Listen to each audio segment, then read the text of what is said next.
انت بتسمع تسعينات اف ام، اجمل ذكريات.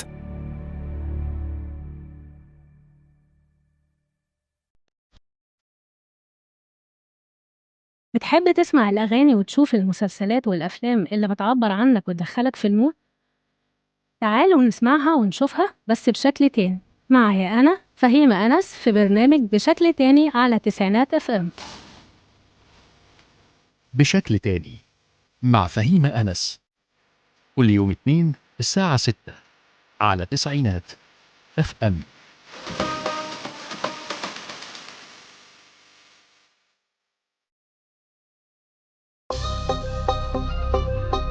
يا مساء الفل على كل اللي بيسمعونا على تسعينات FM، معاكم فهيمة أنس برنامج بشكل تاني. بشكل تاني زي ما عودناكم كل مرة بنتكلم في أعمال فنية والأعمال الفنية دي وتأثيرها علينا، وبنتكلم بنختار موضوع معين نتكلم فيه. تعرف ايه عن الثقافة يا مرسي والمثقفين؟ اعرف انه كويس. تقدروا تنزلوا تطبيق الإذاعة من على الجوجل بلاي والأبل ستور، أو تسمعونا من الموقع الرسمي للإذاعة. هتستمتعوا بمجموعة متنوعة من البرامج والأغاني، ودايما خليكم معنا على تواصل على رقمنا 01000 42 78 94. هنطلع فاصل سريع ونرجع لكم تاني.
ورجعنا لكم بعد الفاصل في بشكل تاني مع فهيمة أنس على تسعينات FM. النهاردة هنتكلم عن المثقفين أو شكل المثقفين في الأعمال الفنية عموما. ازاي الأفلام والمسلسلات كانت بتطلع شخصية المثقف.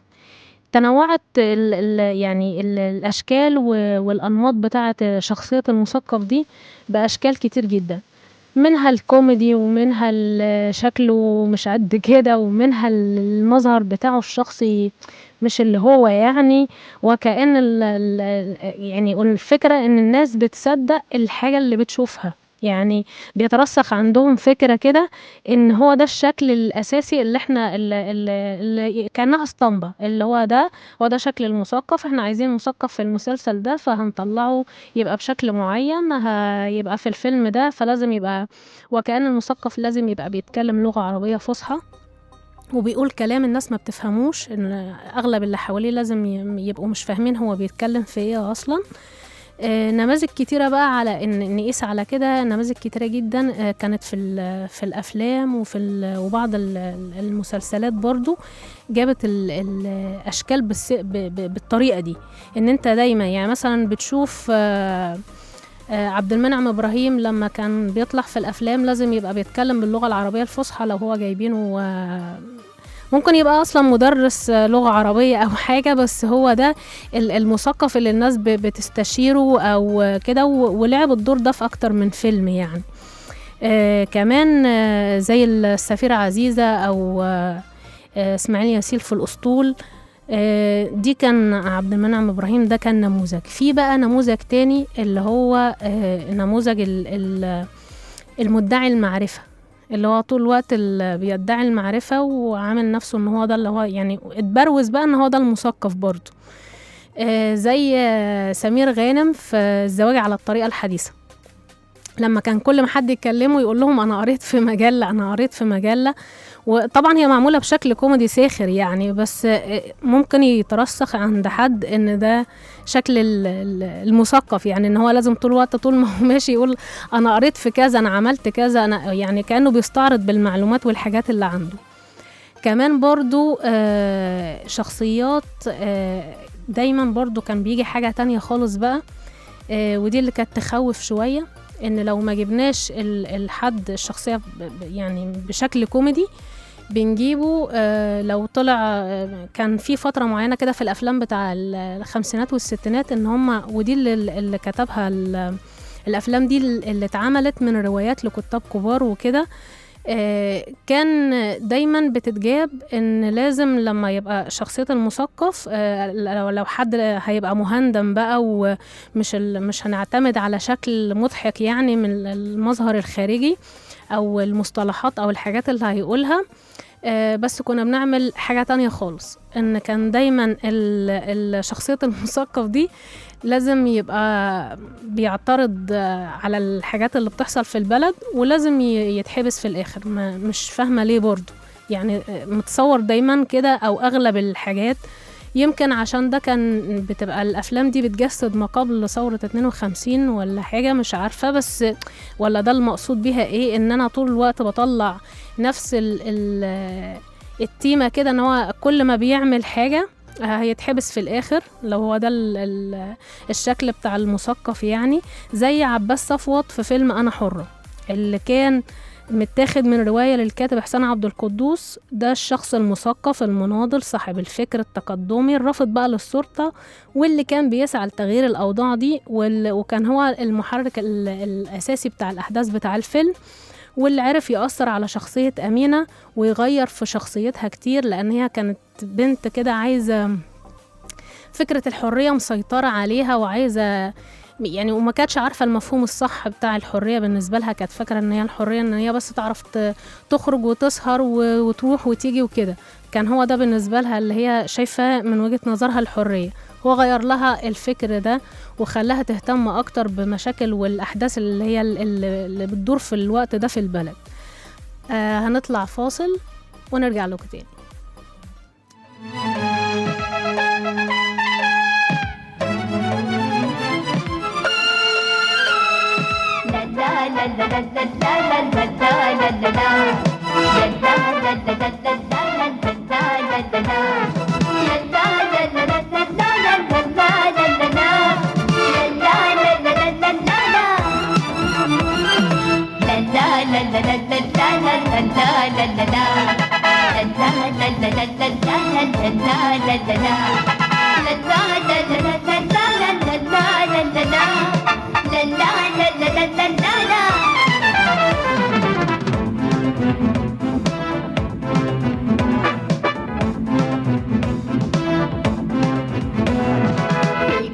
قرينا في الكتب رأينا الكلمة جنب الكلمة فلة جنب الياسمينة. في الكتب قرينا في الكتب رأينا الكلمة جنب الكلمة فلة جنب الياسمينة. في الكتب قرينا في الكتب رأينا الكلمة جنب الكلمة فلة جنب الياسمينة. في الكتب قرينا في الكتب رأينا الكلمة جنب الكلمة فلة جنب الياسمين. قال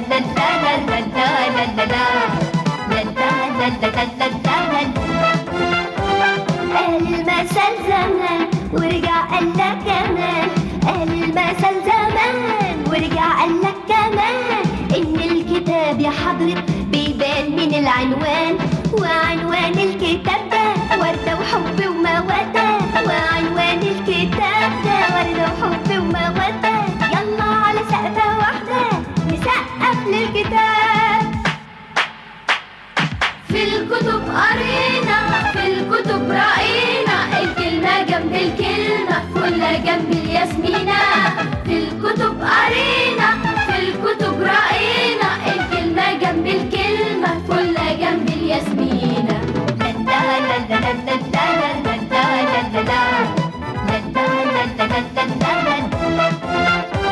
قالت حروف صفوف فتح عينك وشوف، قالت حروف صفوف فتح عينك وشوف، حرف الكتاب يطمن واحنا عليه ضيوف.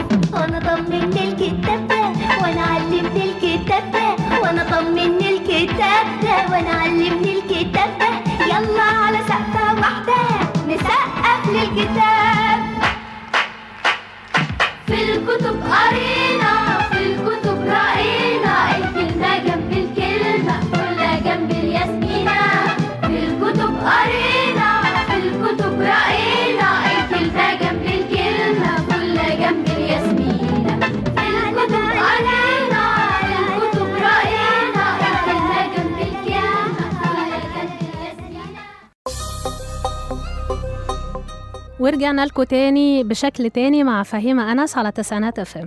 كنا بنتكلم عن شخصية المثقف اللي اتبروزت في الأفلام والمسلسلات بشكل معين أو بأنماط مختلفة، بس بقت هي دي الاسطمبة اللي بنقيس عليها. أو لو ما قابلناش حد مثلا في حياتنا من الناس اللي هي بتحب القراية أو كده، فبقينا نقيس على ده. لو حد يعني ممكن يبقى حد مثقف وبتاع بس بيتكلم بلغة بسيطة، مش بيستخدم مصطلحات مثلا عامة الناس ممكن ما تبقاش واصلة للمعنى ده.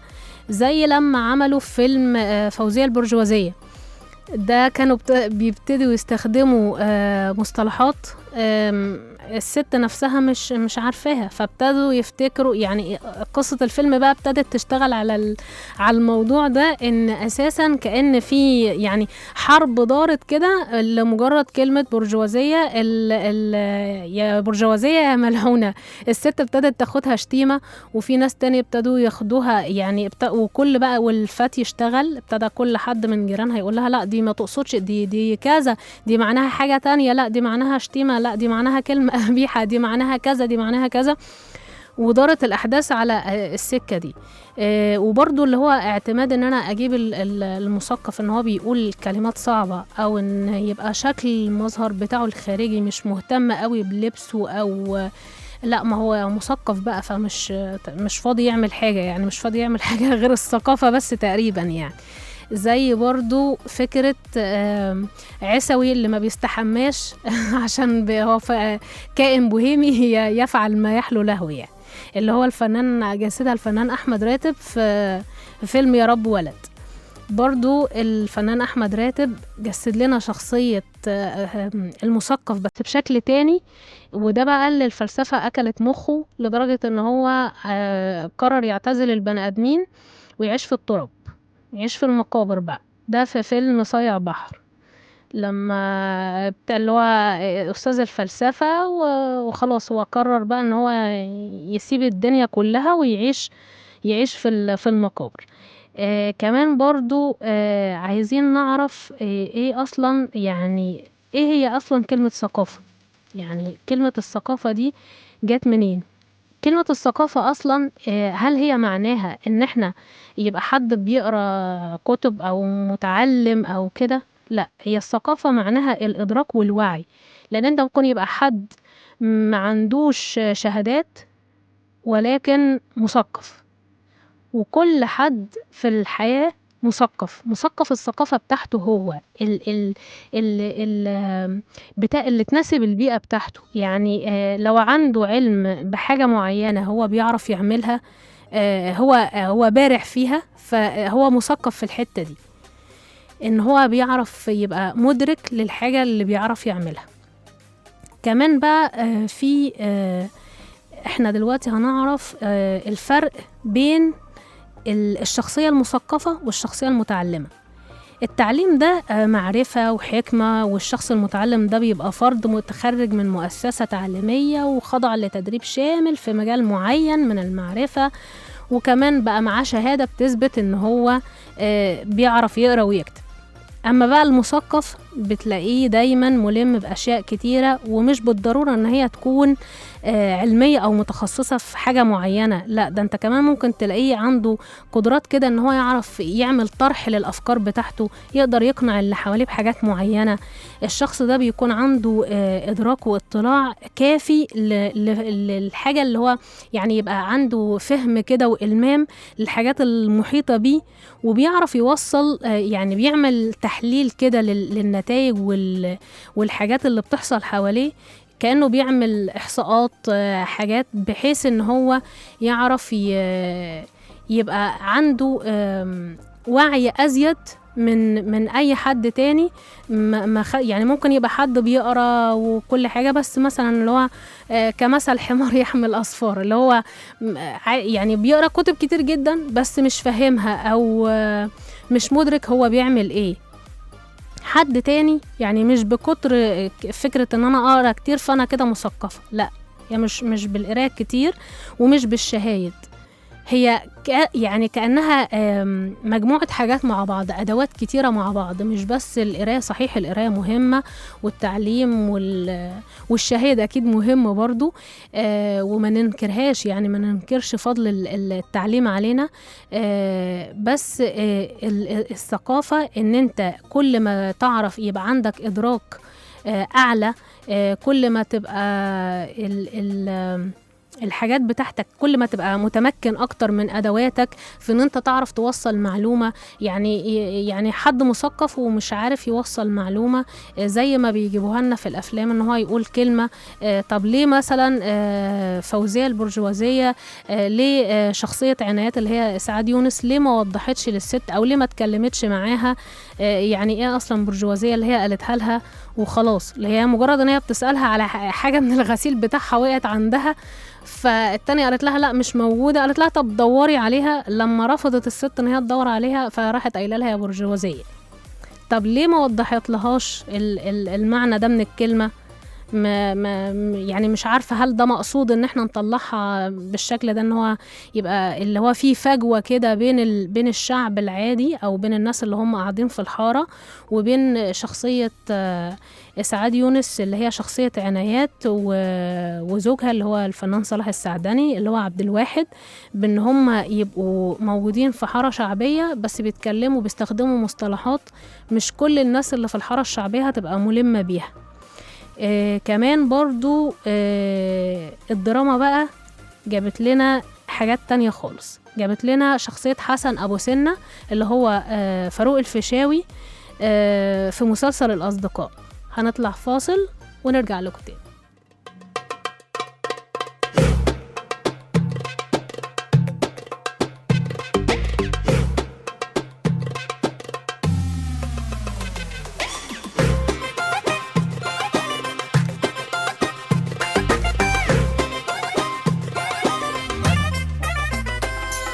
مش تنطيط عليك وزن، ده التعليم ياهو، افهم واحد يعني 1 و2 يعني 2، ده العالم بيعلي عقلك فعلا مش هزار، ده الفرق اللي ما بيننا وبين الدونكي باختصار.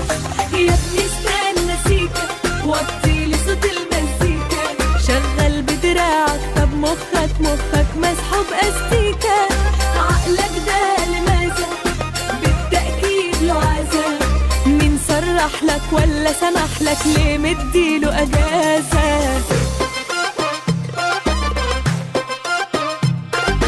قالوا العلم ده كالهواء والماء طلبوه، واللي اتعلموا صحيوا فاقوا الدب من ديله جابوه. قالوا العلم ده كالهواء والماء طلبوه، واللي اتعلموا صحيوا فاقوا الدب من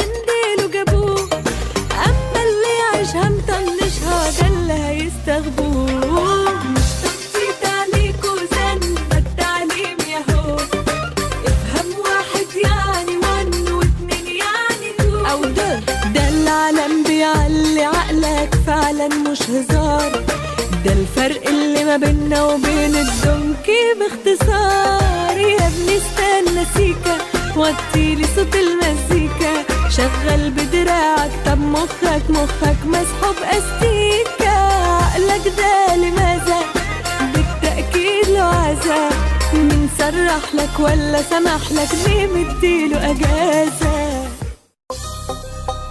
ورجعنا لكم تاني بعد الفاصل، وكنا بنتكلم عن شخصية المثقفين أو شكل السمات الشخصية أو الشكلية للمثقف في المسلسلات وفي الأفلام.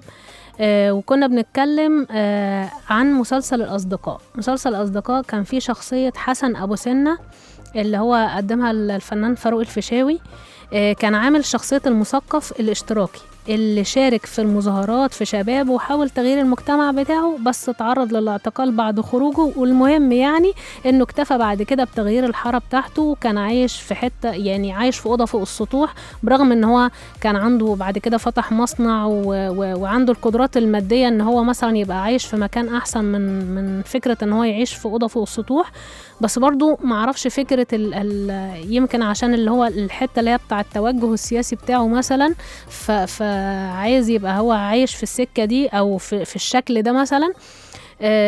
برضو نصر وهدان القط ده رسمها الكاتب محمد صفاء عامر. دي شخصية مدرس تاريخ، خلى مدرس التاريخ ده يبقى مثقف وعارف يحافظ على تاريخ بلده، وبيحارب أي تشويه يصيب التاريخ بتاعه أو البلد بتاعته. وبيحاول طول المسلسل من خلال المهنة بتاعته ان هو يحاول يعلم الطلاب بتوعه ازاي يحافظوا على بلدهم واهمية الحضارة بتاعتهم واهمية الممتلكات والاثار بتاعت بلدهم.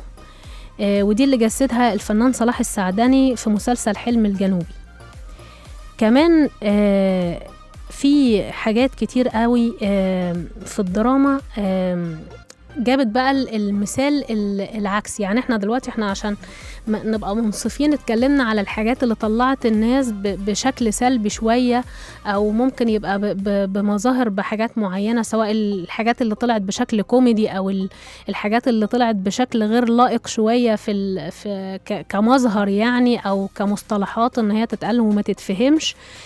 كمان في مسلسل كان جميل جدا، برغم ان هما مش مبروزين قوي فكرة ان انا هبقى جايب ان هو ده الشخص، يعني هو ده النموذج للمثقف، بس هو كان مدرس عادي جدا، مدرس احياء اللي هو فنان صلاح السعدني. برضو دي كان في مسلسل رجل في زمن العولمة.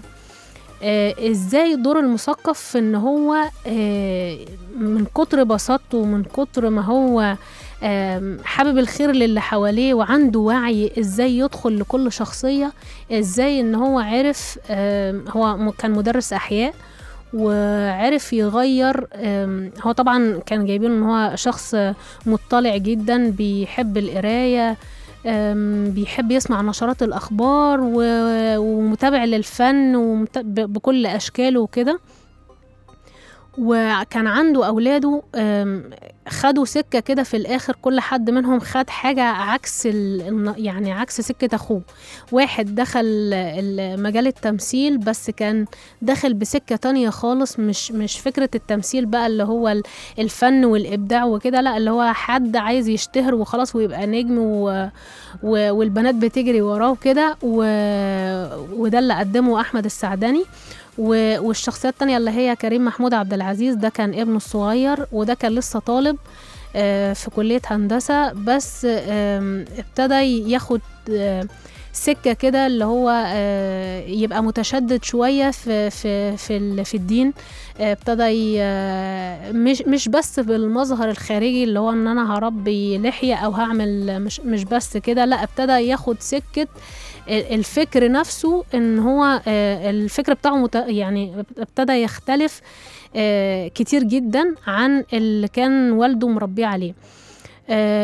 تعامل والده معهم هما الاتنين بمنتهى الهدوء خلاهم يعرفوا يعدلوا من نفسهم، ويعرفوا كل واحد يبقى عارف نفسه هو عايز يعمل ايه ويعدل من نفسه. كمان تأثير الحسيني رضوان اللي هي شخصية صلاح السعداني في رجل في زمن العولمة ما أثرتش بس على أولاده، لأ ده كمان على جيرانه أو حتى الناس اللي هو كان بيبقوا أصدقائه أو بيعرفهم بالصدفة، ومن ضمنهم شخصية رنا اللي هي قدمتها سماحة أنور.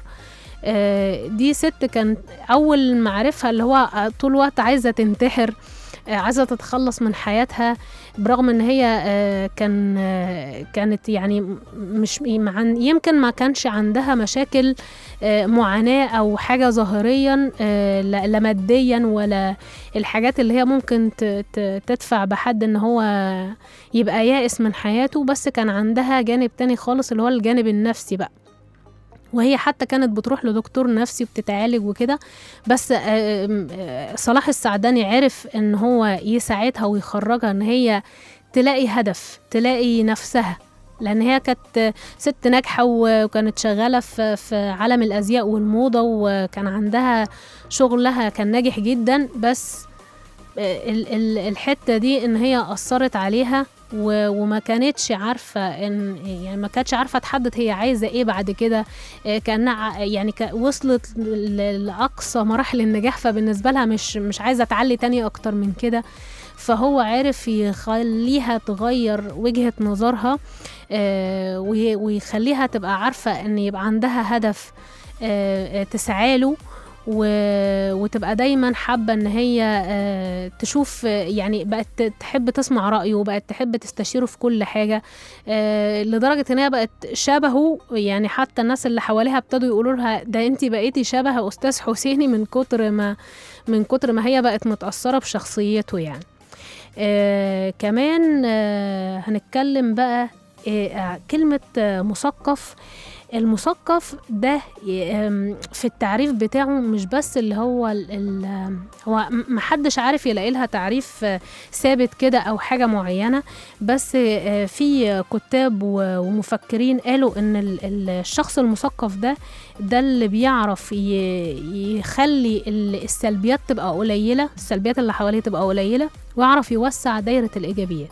الأفلام عموما، الأفلام والمسلسلات، كنا بنقول ان المثقف هو اللي بيعرف يعني التعريف بتاعه او اقرب تعريف، اللي يعرف يقلص قدر من السلبيات اللي حواليه ويعرف يوسع دايرة الإيجابيات دي. مش شرط خالص ان المثقف او الشخصية المثقفة ان هو لازم يتكلم باللغة العربية الفصحى، او ان هو يعرف السيمفونية التاسعة لبيتهوفن، او ان لا خالص. المثقف اللي ما بيعرفش يساهم في ان هو ينتشل المجتمع بتاعه من التعصب والجهل ما يبقاش مثقف، ده من وجهة نظري. كمان احنا دلوقتي مش للأسف الوقت بتاعنا خلص، فهنضطر نقول لكم سلام. كنت معاكم فهيمة أنس بشكل تاني على تسعينات FM. استنونا كل يوم 2 الساعة 6.